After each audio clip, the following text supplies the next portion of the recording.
Our council girls, we always start on time and we finish on time. Greetings to everyone. Welcome to this full council meeting for the Governor's Council on Women and Girls. I am sorry to tell you that our Department of Children and Families Commissioner Vanessa Durantes is traveling today for her duties and cannot join us, or she may join us for part of our meeting. We just finished with a wonderful Live Girl rally in the front of our state capitol. And we had the opportunity to meet some great students from Grace Academy, and also to be joined by some of our legislative leaders, including Rep. Robin Porter and Rep. Kate Farrar. Today we have two presentations focusing on issues for our girls and young women. And you are going to be hearing from our subcommittees with updates since we last had a full council meeting in July. We have a very packed agenda, but before we can get to it, we have a few reminders. Please be sure to let us know in the chat function if you have any announcements that you would like to share. And we will recirculate any announcements via the chat. We will, if we have time in the announcement portion of the agenda, we'll call on you, provided we have time.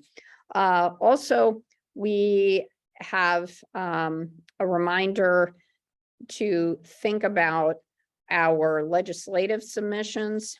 I know some of you have already thought about topics and issues that you would like to address with our state legislature.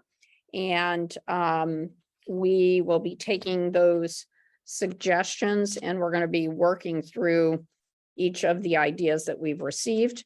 As you meet in your subcommittees, please remember to discuss and consider any legislative ideas that you have in case you would like to submit some for the council's consideration.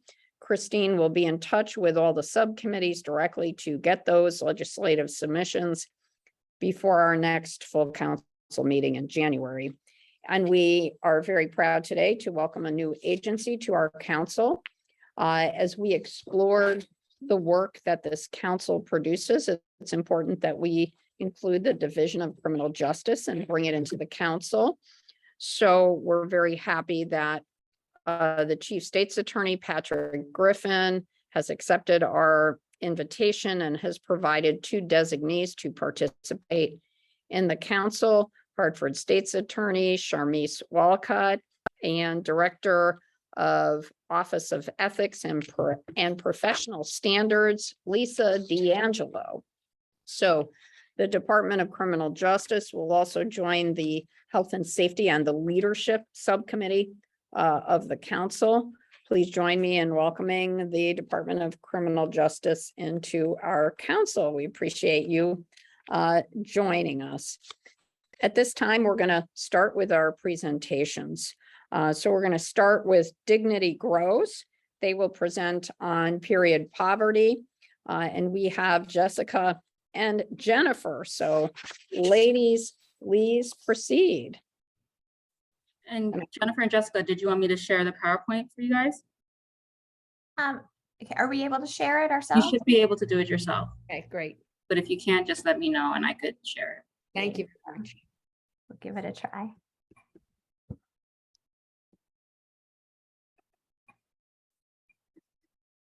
With everything else we can share. No. There we go. Let me see if it's pulling up the right thing. Apologies. There we go. Yep. Okay, excellent. Great. As the Lieutenant Governor said, we are here to represent our small but mighty nonprofit that started in the state, started in Hartford, actually. Dignity Grows, and I am Jessica Zaks, founder and CEO of the organization. And my name is Jennifer Schwartzman. I'm Dignity Grow's COO. And like Jessica said, we're just thrilled to be here today and have this chance to talk with all of you. Dignity Grow's mission is to provide free menstrual and comprehensive hygiene products for our neighbors in need in a manner that really is recipient forward and considers the dignity, privacy, and honor of each recipient. The vision of our organization is to empower women, girls, and all menstruators by removing the obstacles to better self-esteem and health through the security and comfort of having personal and menstrual hygiene essentials every month in a manner which, as Jennifer said, really respects the dignity of the individual.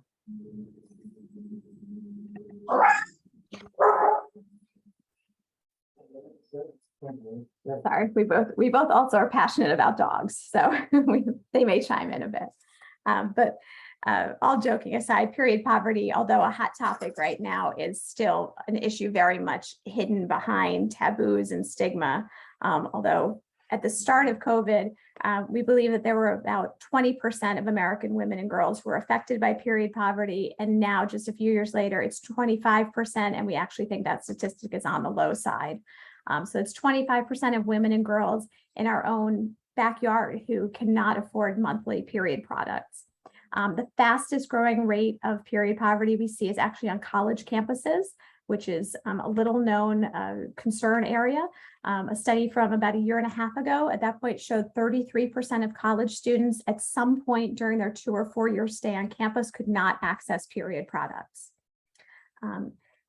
When there's a lack of access to menstrual hygiene products, that creates barriers to education and to employment. We know that if a girl misses school when she doesn't have period products, if she's missing every month when she's menstruating, that could lead to a total of about 145 days of education that's missed. So think about that. For a middle schooler or a high schooler at the end of their career, they have 145 days less education than their male peers. For women, it creates fewer work hours that are accessible, fewer work opportunities for advancement and extending their careers. Not to mention the social impact of missing out on community opportunities, sports, recreational activities, and of course the mental health impact of lowered self-esteem and confidence, and of course widening the gender gap in our community when women and girls have less access to basic everyday activities than their male counterparts. Although we started in Hartford in 2019, what we thought would be literally a one-night project has quickly grown. So we started in March of 2019 before the pandemic started, and then about 18 months later, we became a national organization. We are very proud that in just 18 months, we have 50 chapters across the country and also affiliates nationwide. And then in the state of Connecticut, which is the only state of our organization that the entire state is covered by Dignity Grow's activity, which means that the access to menstrual and hygiene products throughout our state is very well covered, is, as we said, through 8 chapters and affiliates, and we keep on growing within the state. The difference between a chapter and an affiliate is chapters are more broad-based and they serve several social service agencies within the community. So one chapter might serve 10 different organizations, and an affiliate, which is different, they're a smaller group and they serve a more narrow demographic in their community. So we have a law firm in the state, a group of women in the law firm who wanted to do work around menstrual and health equity, have engaged with Dignity Grows for the last 2 years. Every month, this one law firm with Dignity Grows provides their own, they pack their own, they provide products for to the individuals at an immigration center that they serve. So those are more pointed organizations that work specifically with one group, but these are popping up across the country, which is helping more and more individuals within the state.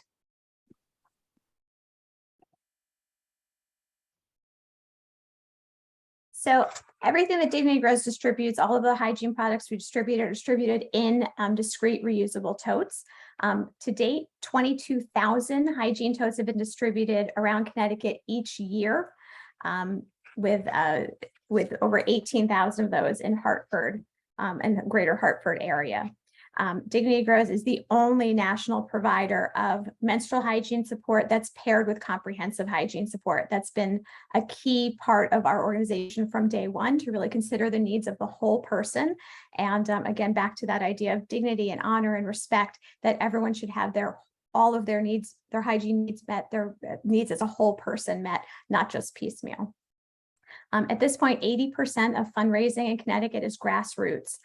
We are very honored to pair with a number of organizations in the state and of funders in the state, and to partner with them. But we recognize that a lot of the support, almost all of the support in our state, is really coming from generous individuals who are learning quickly about this issue that they knew nothing about a few years ago, and really want to make an impact and make a difference. And it's really, Dignity Grows is really trying to put itself out as a call to action. And we see that resonating throughout the state. It's very important to us that donating be very accessible.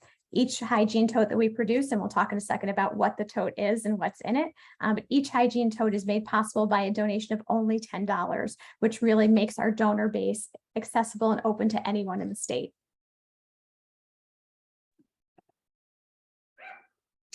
So, oh, that's you, Jennifer, sorry. Each Dignity Grows tote, like I said, it's a reusable, discreet zipper top tote bag, a shoulder bag, and it contains a full month supply of soap, shampoo, deodorant, toothbrush, toothpaste, hand wipes, a full package of panty liners, and a full package of maxi pads. While we know it's a month supply, we know that for many families that actually extends beyond one individual, and several family members can make use of one tote bag. And totes are available on a self-identified need basis. And that means that there are some individuals who will have access to one tote each month, and some who may need totes less frequently, or a family that might need more totes on a more regular basis. Something that's very, very important to the Dignity Grows mission is that all of the products that we provide in the community are outside sourced. They are non-retail, they are non-peggable items. That means they were never produced or intended for retail sale. And the reason that's really important to us is we know that there are a lot of efforts that involve product drives and purchase of and donation of retail products. And we're concerned, particularly in light of recent, we've seen tampon shortages in the news, and we've read about product shortages. And what we've unfortunately found is that with the absolute best of intentions, product drives have the effect sometimes of creating hygiene product deserts in a community, and that can actually redistribute period poverty rather than alleviating it. For example, if there's a product drive and donors go into their local retail store, they are more apt to purchase the lower priced items to donate as much as possible. However, this then clears the shelves of affordable hygiene resources. So community members who may not need full support of a donated item, but may be living on a very limited budget or budgeting very carefully. And we know that about 54% of Americans are living paycheck to paycheck right now. So it's a very real reality for many of our community members. If they then go into the store and there are no lower priced products available to them, they may not be able to make those purchases. So it's just shifting where period poverty is hitting a community rather than alleviating it within the community. So all of our products are sourced through a strategic purchasing partner. They work directly with manufacturers whose intention is to provide hygiene products for schools, nonprofits, and other community organizations. Like I said, these were items never destined for retail sale. So any products that Dignity Grows into a Connecticut community bolster the resources of that community rather than depleting it. So I just have a question for Jennifer and Jessica. Yeah. So tell us about how what your organization does dovetails with the legislation that was passed to address period poverty. So there's synergy and there's differences. We all are working in a place right now. Period poverty, as Jennifer said, and menstrual hygiene and equity is a really big buzzword right now. And we are working to help alleviate that. We do sadly understand we can't end it, but we definitely want to alleviate period poverty for as many people as we can. The menstrual equity bill that was passed in the state is really what Jennifer and I refer to as a moment in time bill, which is great. So if a girl's in school or somebody is in at a public space, such as a library or all the designated areas that will have these period products, it's for that moment. So if a girl's in school on Friday at 3 o'clock, she can get a pad. But what it doesn't do, so that's a wonderful thing. And we're not taking away from the work that anyone's doing, but doesn't do is really work about the cycle, right? Menstruation is a monthly cycle. It's not a medical issue. This is just a human cycle that menstruators go through, girls and women.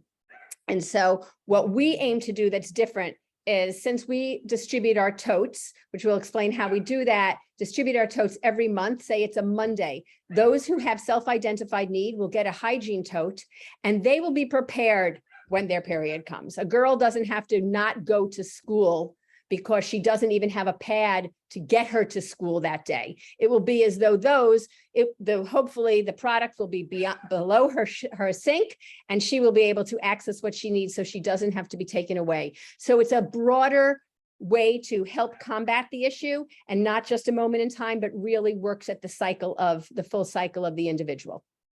Got it.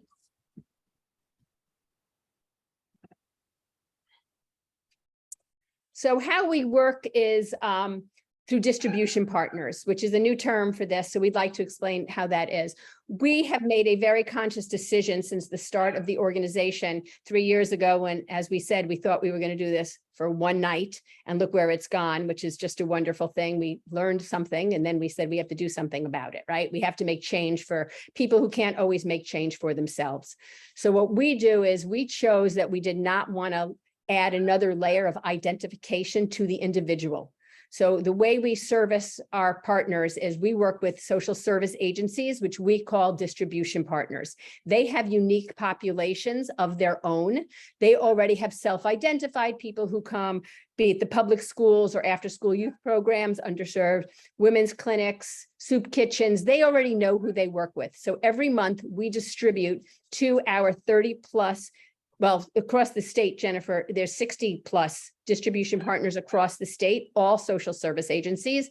So we have pickup days. The totes are distributed and they work with their own unique population. We feel that the dignity of the individual is incredibly important with what we do, because we don't want to impact anybody any more than they might already feel impacted through anxiety, increased depression, just in feeling unable to help one's family. So that is something that we do and we take very, very carefully. So in essence, what we do is we really support the social safety service net. We work with organizations that do their work, and we help to broaden the safety service net for the individuals they serve. And that has really been something that has been wonderful for all the individuals that we serve. And we receive a lot of information from our distribution partners on how people are emotionally affected, how it helps girls stay in school, how women don't have to lose hourly wages because they can't go to work. So that's something that's really wonderful. And we enjoy these relationships in this way. And what else has been really impactful for us as an organization is the bridge building across the communities, because we work with all of these different social service agencies and we meet with them on a regular basis. They work together and they find synergy in programming. They find synergy through the work of Dignity Grows to help them even broaden the safety service net even greater and to a greater distance, which is something that's really wonderful. And the organizations now work together in concert with us to really help uplift their populations. And for us, it's very exciting because our newest distribution partner, Roca, is on this call with us today. So we have started just working with them this month. And that was a really wonderful new partnership that we formed to help other girls that we have not yet been touching in the community.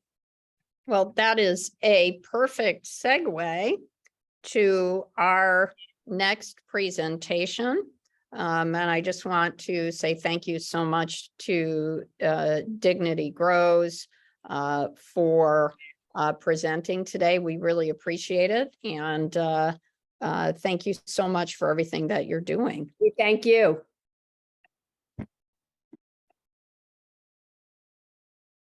And by the way, we will If we get the fundraising link, we will pass that around to everyone. Very good. All right, so we're going to move on to our next presentation with Roca.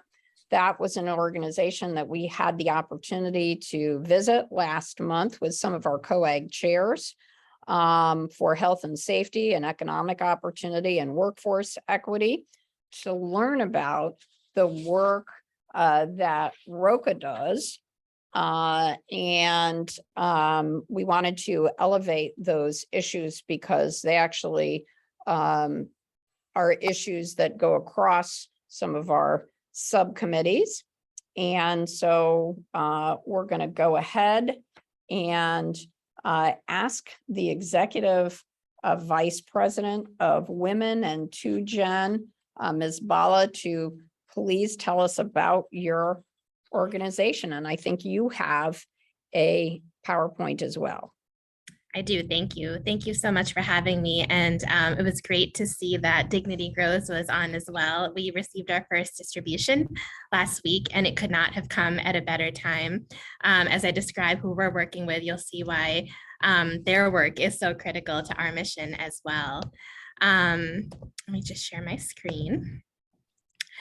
So Roca is an organization that is headquartered in Massachusetts with 5 sites in Massachusetts, 1 in Baltimore, Maryland that opened about 4 years ago. And we just opened a site in Hartford almost exactly a year ago. We've been around for almost 34 years working with youth and young adults ages 14 to 24. And while we're primarily known for our work with young men who are at the center of urban violence, and a growing part of our work that we've actually been doing for quite a while is with critical risk young women and mothers. And that is the work that we brought to Hartford. So who we work with, just to give you a little bit of a sense, is again, 14 to 24-year-old young women and mothers, most of whom are highly traumatized and have a lot of risk factors and are also at the intersection of urban violence, either impacted by, instigating, or involved in. The majority of them are involved with multiple systems that have negative consequences, are not engaging with systems and programs that are designed to help them. Because of the high level of trauma and instability that they have. And the majority of these young women are mothers as well.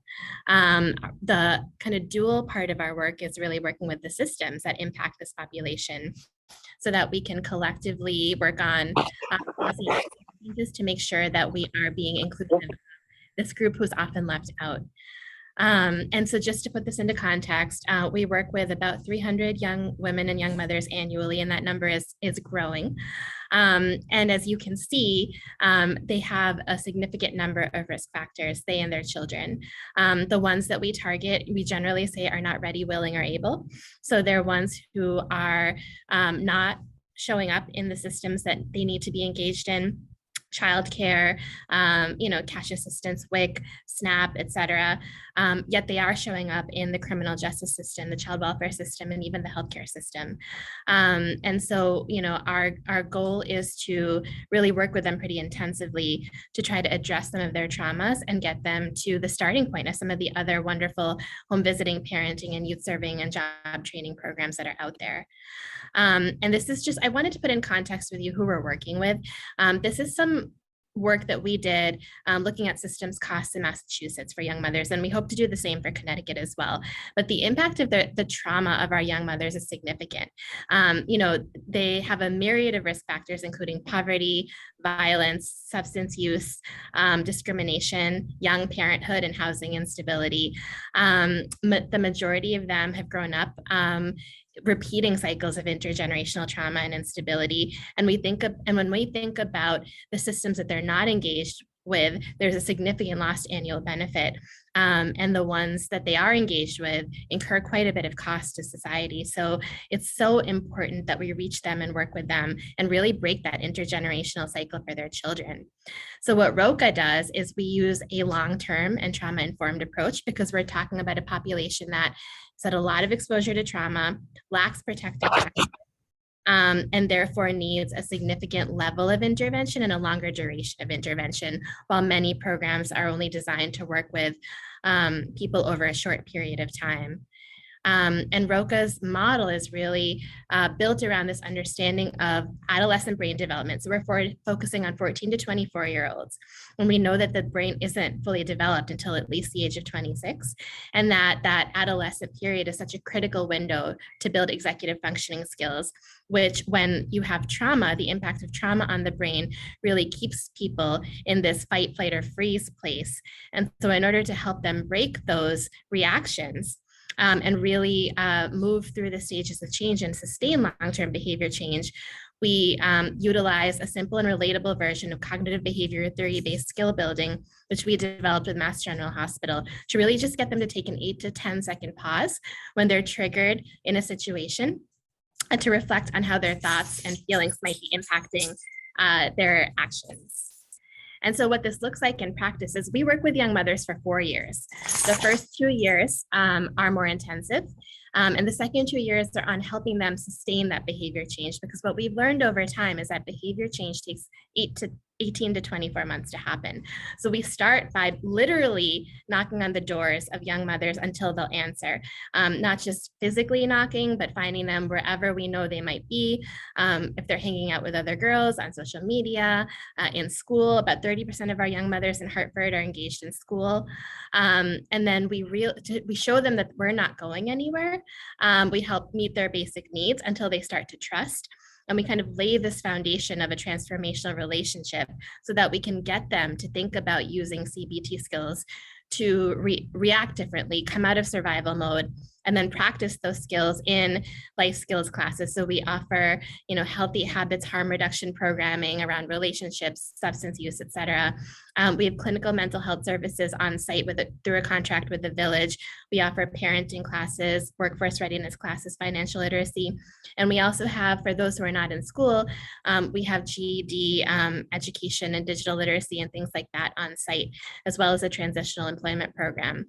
And so when we kind of give them the opportunity to learn in an individualized way that feels safe for them, we then see them making significant gains.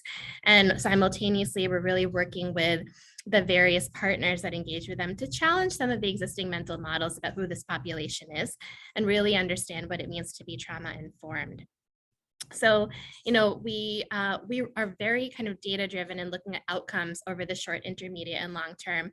So in Massachusetts, where we have young women who are further along through the model, these are some of our outcomes from the past fiscal year, but we tend to retain between 88 and 94% of the young mothers in the program. We do see that they reduce rearrests and reincarcerations. They make measurable gains in emotional regulation, and they have improved mental health, as well as kind of delayed subsequent pregnancies, in their young age. And, and as we work with them, we also work to place them in employment, and we see them retaining employment. 86% of them retained employment for over 6 months last year, and we continue to track that a year out. We're really privileged to be in Hartford. I spent about 9 months of 2021. Diane, we have a question, so do you mind answering it before you? Okay. So Lucy, I just got you, so you should be able to ask the question. Oh, I'm sorry if I came up. I did not mean to raise my hand. I Yeah, apologize. that's okay. Why don't we finish the presentation and then we'll ask if anybody has any questions, just in case, so we can finish that. Please go ahead. Of course. So I spent about 9 months last year really planning for this expansion. We partnered with the Dalio Foundation and Barbara Dalio to bring this program to Hartford, and didn't make that decision lightly. Really met with many of the folks on this call, actually, but met with a number of stakeholders to really determine the need and viability of bringing this program to Hartford, to see if there was a need that we could fill, and whether the population did indeed exist that we've been targeting. And what I'll say is that, it's been an incredible year, very challenging, but also very eye-opening and gratifying to be able to reach this population. You know, in our first 30 days, we received about 30 referrals. And, you know, in the past year, we've received well over 100 referrals with approximately 70 young mothers currently enrolled in our program, and the goal of serving about 250 to 300 over our first 4 years. And what we're seeing is, you know, as many of you may know, this has been an exceptionally challenging year with regards to youth violence in Hartford, especially this summer. We have about 24 young women and mothers who have been impacted by that in terms of friends and family members being killed. We've also had about close to 10 young mothers on our caseload who have been targeted, been referred as non-fatal shooting victims, and have been victims of street and gun violence themselves. We're seeing a significant level of trauma, a lot of sexual exploitation. We have a significant population who's involved with the Department of Children and Families, and we're really just trying to help them find some stability and some hope. And as you'll see, you know, we celebrated our first year last year, and what we're hearing from others is that, you know, we are doing what we said we were going to do and working intensively with young mothers. This is one of our young mothers who's been in the program since the beginning. And what, you know, it's so heartbreaking to hear how little hope they have and what Roca's been able to offer in just a short time, you know, in terms of wanting to be able to provide their children with the things that they didn't have, that they just want to experience what it is to be loved. And, you know, for us, you know, this population is incredibly special and incredibly judged because of the choices that they make, which are often a reaction to their trauma. So, you know, I'll pause there and I'm happy to answer any questions. But again, thank you for having us. And it's been a privilege to do this work in Hartford. We're serving young mothers from Hartford, East Hartford, West Hartford, Bloomfield, New Britain, and Manchester right now. And again, we do have some capacity for referrals. We've been partnering with many agencies. DCF is a wonderful partner, as is State's Attorney Walcott, and we really appreciate the support and the opportunity to present. And I will just say, having had the opportunity to visit, to learn what you do, but even more powerful to meet some of the participants and hear what their positive experience has been, was just incredible. So thank you for what you're doing. We really appreciate it. And one of the reasons why I wanted to have our council hear about what they do is because we want to see this. I believe, and I think my colleagues in the legislature, if they knew about it, would think that there's a need outside of the Hartford area for the program. So just putting that out there. All right. Any questions? Have any questions? Okay, well, thank you so much. We really appreciate the presentation. And hopefully our council will be spreading the word about what you do in our state. Thank you so much. Okay, so now we've had our guest presentations and we're going to turn to our subcommittee reports and updates. So we're going to start with economic opportunity and workforce equity, which is chaired by Assistant State Controller Tara Downs, Department of Housing, Deputy Commissioner Shante Hanks, D Deputy Commissioner Paul Robertson, and Office of Workforce Strategy Executive Director Kelly Valeries. I understand there's one report today from the Office of Workforce Strategy on women's return to work post-COVID. And by the way, during COVID, we had a she session. So we want to have Anthony Barrett present. So Anthony, if you want to tell us what you found, we'd love to hear it. All right. Thank you, everyone. Thank you, Lieutenant Governor. Christine, you want to share your screen? Yeah, just give me 1 second.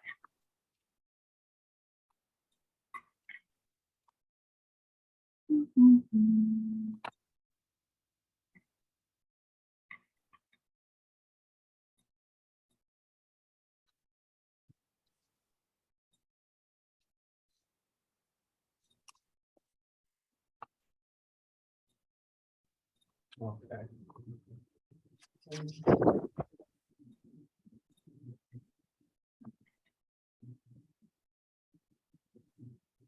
Are you seeing it? Yes.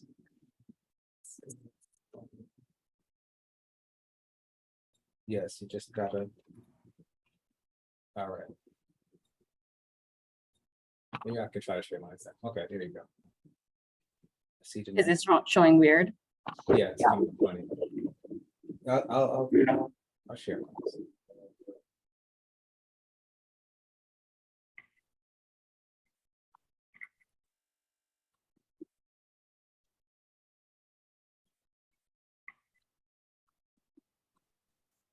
I could do it.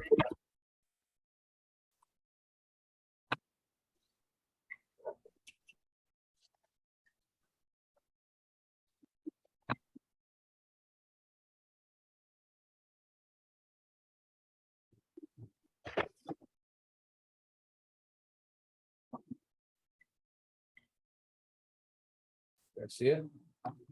No, I'm not seeing anything. Maybe, there we go. Okay.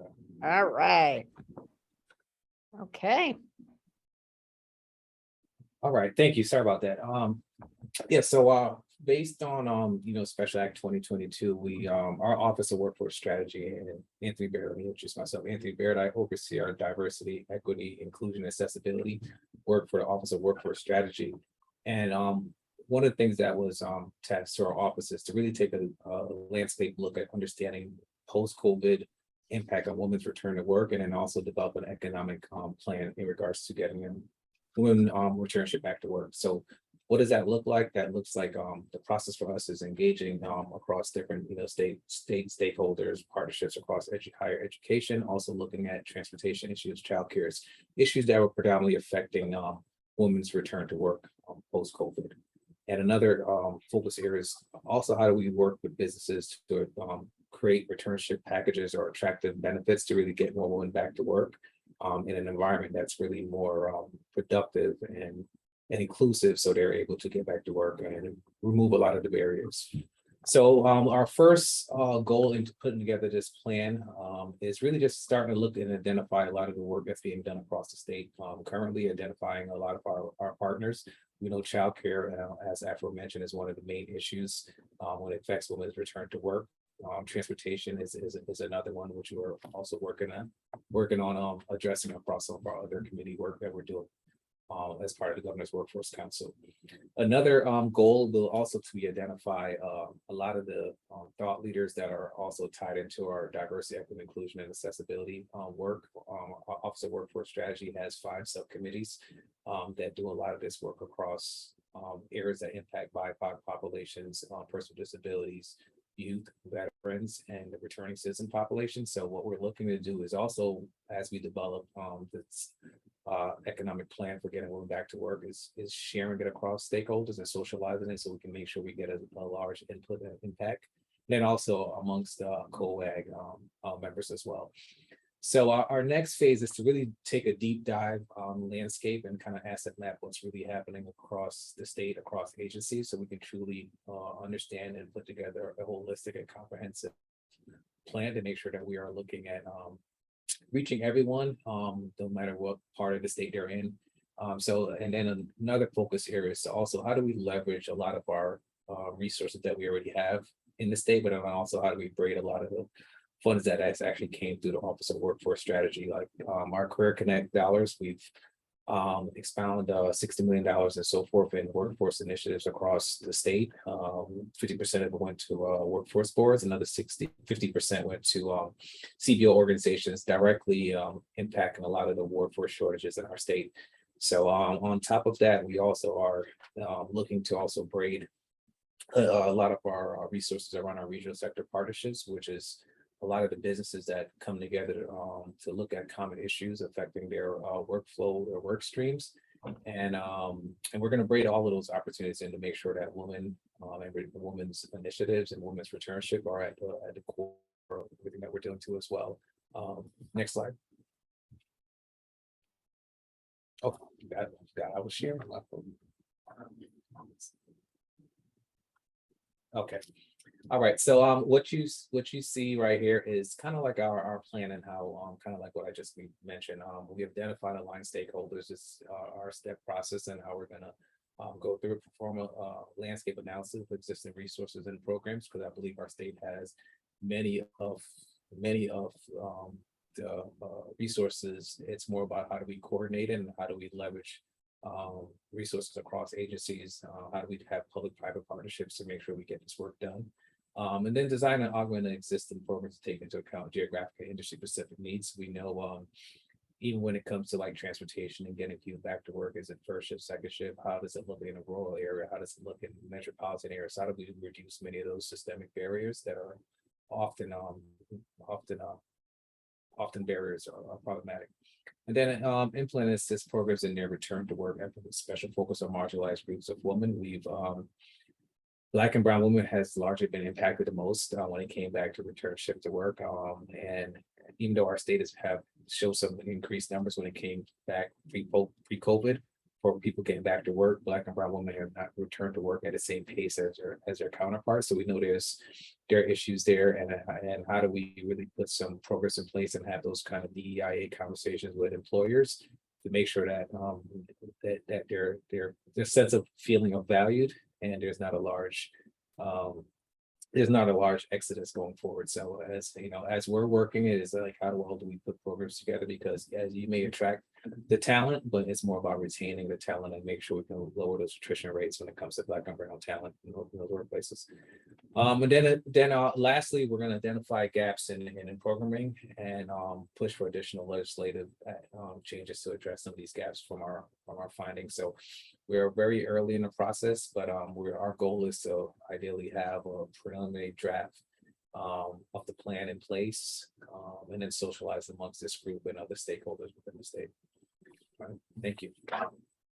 Thank you. And was Joan Hartley one of the chief drivers behind this piece of legislation? I don't recall. I'm sorry, Lieutenant Governor, I don't recall. No problem. No problem. Well, thank you so much. We appreciate that update. I think there might be one question. Okay. Dorinda. Hi, it's Dorinda. How are you? And How are you doing? My question, it wasn't a question, it was actually just a recommendation for any of the presentations. They've all been wonderful. If you want to send them to me, I can forward them on to the Women's Caucus, which includes all the bipartisan women legislators. And we have a speaker series once a month. We took a pause during summer, but we'll be starting up again in probably November. If anybody would like to come and present to the legislators directly, that would be great. Just good idea, Representative, and we will absolutely do that. Christine, if you could make sure that happens, that'd be great. Thank you so much for that. All right, so I will ask if anybody else from this subcommittee would like to present anything.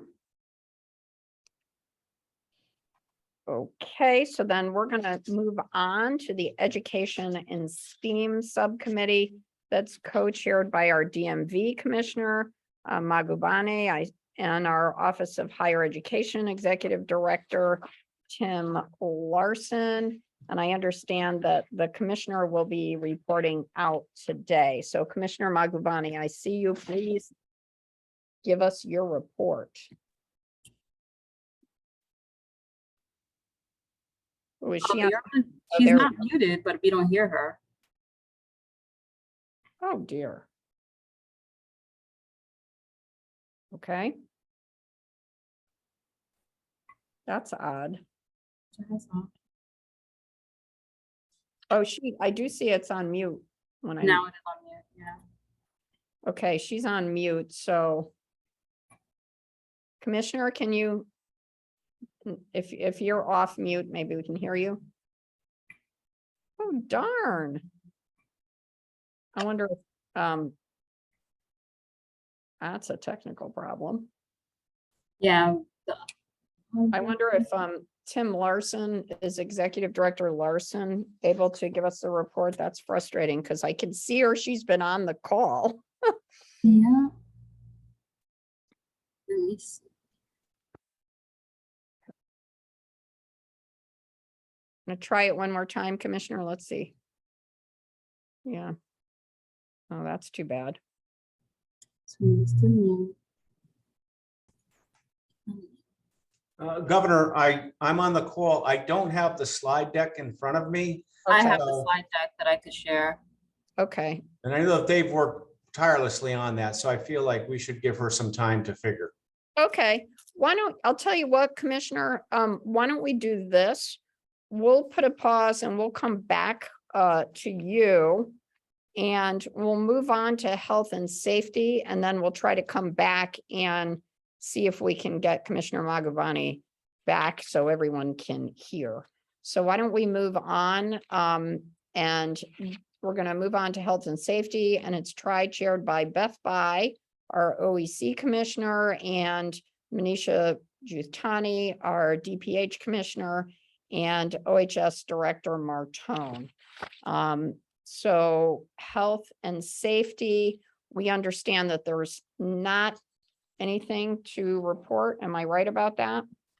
I can give a brief update. I Oh, don't know if you want to show me, you can, but otherwise I'm happy to just speak and Sure. say that our subcommittee decided that for this particular timeframe, starting this fall, that we would be focusing. Sorry, I just promoted the commissioner to, there you go. Oh, there we go. Okay. Yeah. Now we can see you and hear you. Sorry, yeah, I was previously just a participant and just had the mute and unmute function. So anyway, just to summarize again, we decided in our subcommittee that we would focus our subcommittee meetings for this fall and going into next year, specifically on the area broadly of maternal and reproductive health. And it's been a very fruitful discussion so far. We had one meeting where we specifically talked about the different aspects of Planned Parenthood and what has happened in our last legislative session, access to abortion care going forward. We've talked a little bit about birthing deserts throughout the state and various different interventions that might be able to occur in terms of that particular topic area. And going forward, we're going to be looking at various different topics that particularly impact maternal health and ways that we could potentially do interventions to improve that for the citizens of Connecticut going forward. So that's been our focus, and we will continue to have our subcommittee meetings as we go forward. Well, thank you so much. And I think that is a very good focus given everything that we have in front of us. And I'm going to see if we have Commissioner Magavani. Hopefully we can hear you. You want to try it?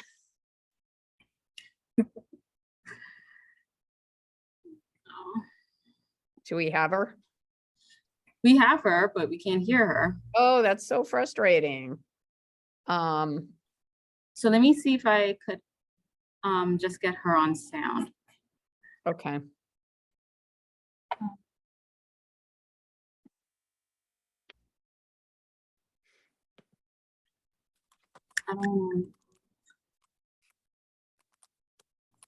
How's that? No. No?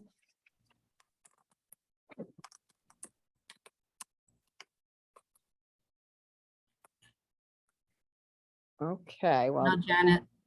All right. I wonder if we should go ahead and put off this presentation to our next meeting. And can I offer, I don't know if this is possible, but if you have, Sure.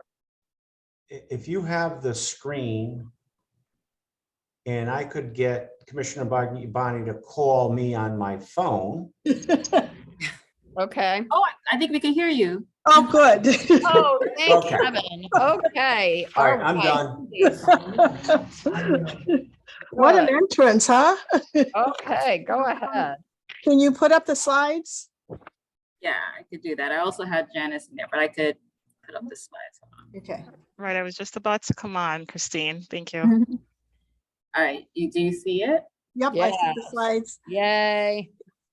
Lieutenant Governor, when we had this big drum roll, because we're so excited that we're about to launch the toolkit. So this is an Yay. exciting day for us. Okay. But before I get into the details, can I see the next slide? As you can see, here's the team that worked tirelessly over the last, I think it was almost 2 years, to put together the toolkit. It's really exciting. And next slide. So here's our team. Thank you, everyone. We just wanted to thank everyone for all of their hard work. But before I get into the toolkit, as you all know, the Education and STEAM Subcommittee, we've had, you can go back to the other slide. We've had 4 subgroups. I think you've heard about the launch of the Information Hub, where it's an integrator of all information related to interns. The other has been Coding Challenge. Again, Lieutenant Governor, you've been very involved and wanted to give a quick update. As you can see, we are going to be announcing the 2023 challenge between December 5th and December 9th. The team is working collaboratively to ensure that we have a long-term sustainability plan for this program. We are seeking funding from industry partners, and Infosys continues to be a partner, and ReadyCT will continue to provide funding oversight for this. So as you can see, we've done the challenge for the last, I believe, 3 years. It was one of your dreams, and it has been extremely successful, and high school students are just thrilled to participate. So I know this is your baby, it continues, and now we're looking for long-term sustainability. As you know, one of the subgroups was the internship toolkit, because one of the dreams for CoWaG was to provide opportunity for Connecticut to provide internship opportunities to Connecticut students so that we can keep them in the state. And so the team worked tirelessly and partnered with UConn during parts of the development, or really the rollout and the testing, as well as the universities that you saw, to develop the toolkit. It's now done. Electronically, it will be launched Q1 2023, but I wanted to make sure that the Lieutenant Governor knew that she's going to get a copy of this as soon as this meeting is over, so that you can look at it, see what we've done, the players and everything else. But we're really excited that we're going to launch the toolkit in the Education and STEAM Information Hub, as well as on the council's website. We've been working with UConn. They're having their National Academy of Public Administrators in the fall on November 4th. And they've asked if they can distribute the toolkit at that time. So we are truly excited. I think this is a very easy to use, very readable document that will help businesses actually understand the value of putting together an internship program, the benefits to them, the benefits to the student, as well as the benefits to Connecticut. So just very excited about the progress, and want to put out a shout out there for all of our team members who have worked tirelessly to make this a reality. Thank you, commissioners, so much. And one of the reasons that we wanted to have this internship toolkit was because we wanted all our state agencies to be making use of interns, especially since we had close to 5,000 state employees retire this past year. So this is, I think of it as literally a recruiting tool for our state agencies that have lost so much talent and knowledge. And thank you. I'm excited about our next computing challenge. We've had between 400 and 500 students across the state participate. We're so thrilled and we're glad that we are making this a program that we know will have the funding and the resources that it needs moving forward. So Commissioner, thank you so much for your report. I really appreciate it. And I know everybody's looking forward to seeing the toolkit. I know I am, and I'm looking forward to announcing the next computer challenge. Thank you. Thank you so much. So we are going to now move on to the leadership subcommittee, and I co-chair that with our DAS Commissioner, Michelle Gilman, and our State Department of Ed Commissioner, Charlene Russell Tucker, and our designee from the Office of the Treasurer, Jen Patetti. And today I'm going to I will give the update for our subcommittee.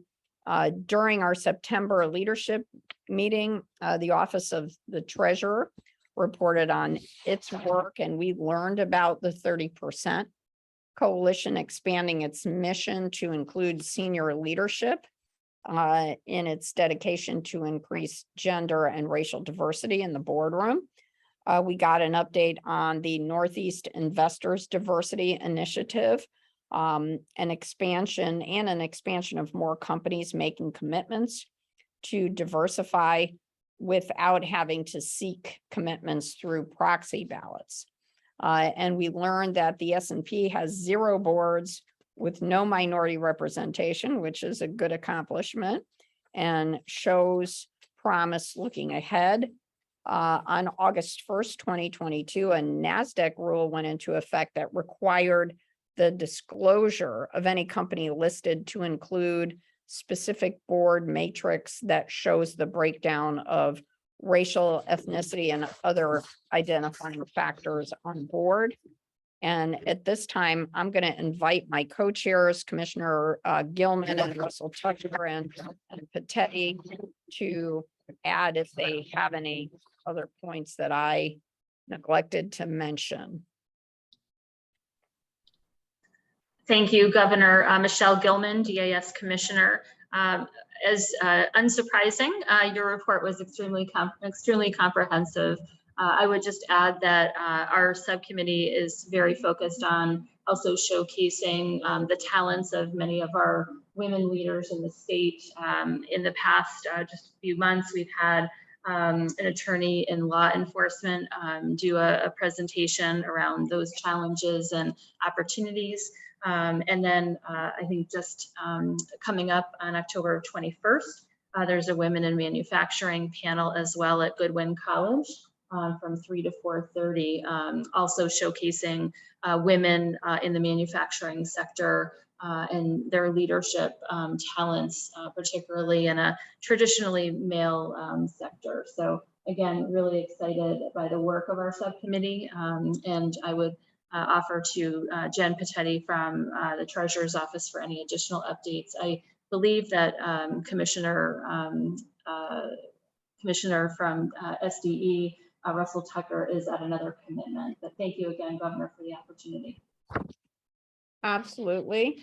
Yeah, I'll say that in August, we did indeed have a panel of women leaders who are attorneys at the federal and state level.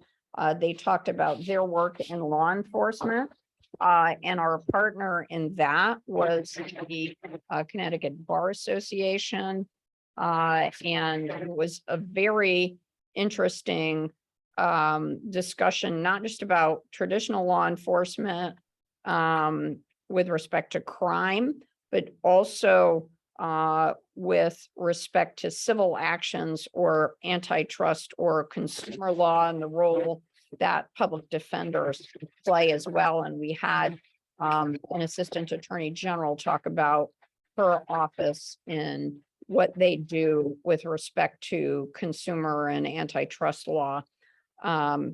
So our next panel is scheduled for October 31st. We are in manufacturing month, and all this month I've been visiting women-owned manufacturing firms. I just visited 2 today in Newington, and that panel is going to be at Goodwin University. It's going to be focused on women leaders in manufacturing. And my co-moderator will be Kelly Valeries from the Office of Workforce Strategy. All of you should have received a flyer for that event. And we look forward to seeing you there next week. I think it's going to be very, very interesting and productive. And I think that concludes our updates on the leadership subcommittee. So we're going to move on to the announcements. I'm going to start off with announcements for the remaining women in leadership panels. We have the one that I mentioned next week on manufacturing, and we have one more women in leadership series that's coming up to wrap up the rest of the year. On November 29th, after the Thanksgiving holiday, we're going to showcase some of the important programs that our state agencies are doing to positively impact women and girls post-COVID. And our target audience is very broad and includes everyone. So we want to ensure that we get this out there so the public can participate. So we'll have a flyer with more details. And I'll just also say that our economic opportunity and workforce equity subcommittee is going to be meeting November 15th and December 8th, both at 3 o'clock via Teams. Education and STEAM is scheduled to meet November 15th and December 13th at 3 p.m. on Zoom. Health and Safety is going to meet on November 7th and December 5th at 10 a.m. via Teams. And leadership will be meeting November 16th and December 15th, both at 3 p.m. via Zoom. And our next full council meeting will be scheduled for January 10th at 3 p.m. And we have a schedule for 2023 dates available online for anyone that would like to see that. Full council meetings like this will remain on Zoom, but subcommittees meetings will be held via Teams because of the frequency of those meetings. And I do think we should start thinking about moving back into the LOB for our future meetings in the new year. And Christine, I'm going to ask you if you see any announcements in the chat. Nope, no announcements. And I've already started looking into the LOB to do hybrids for the full council meetings.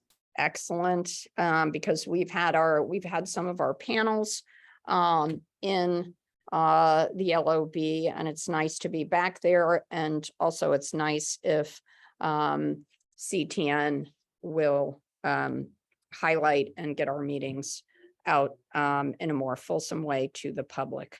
So thank you all so much for coming. We look forward to seeing you next time and appreciate your service to our state. And thank you to our amazing presenters.